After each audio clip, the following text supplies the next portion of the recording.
That minors are capable of making such a life-changing decision as changing one's sex. Transgender medicine is a very complex and nuanced field. So let's be a little more specific since you evaded the question. Will you make a more firm decision on whether or not minors should be involved in these decisions? Transgender medicine is a very complex and nuanced field. But you're willing to let a minor take things that prevent their puberty, and you think they get that back?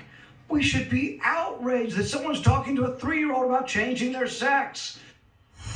Rand Paul was one of the few senators brave enough to press Biden's Assistant Secretary of Health nominee, Dr. Rachel Levine, on her views on giving minors hormone treatment. Dr. Levine, who is transgender, has been described by Democrats as a historic nominee whose views must never be questioned.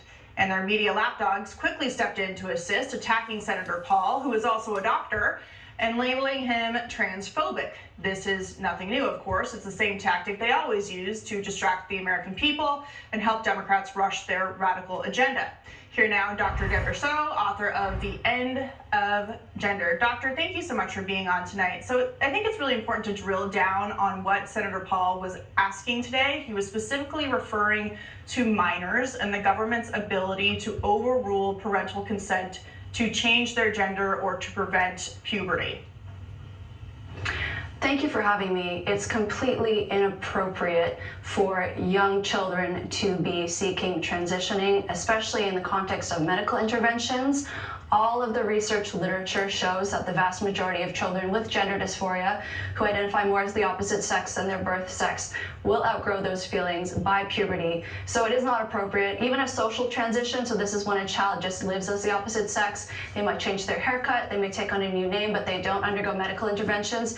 A social transition is associated with going on and seeking medical interventions. So it's not true. A lot of people will say the public is being told that it's completely irreversible, it's completely harmless. It isn't. And as the senator said, it's completely inappropriate for children as young as 3 to be referred to gender clinics to talk about their gender and to be considered for transitioning.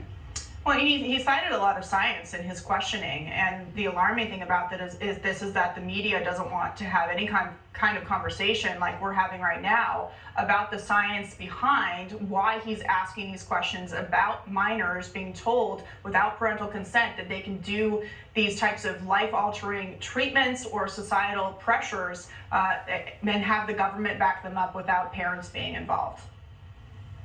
Well, I understand this underlying sentiment because I do think historically trans people have not been able to receive the support and care they deserve. I do support transitioning in adults because research has shown transitioning can help them.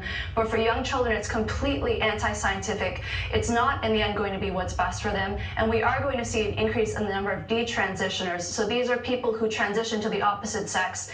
They change their mind and then they go back to living as the birth sex. And in some cases, they have to live with permanent side effects that do not go away after they've detransitioned.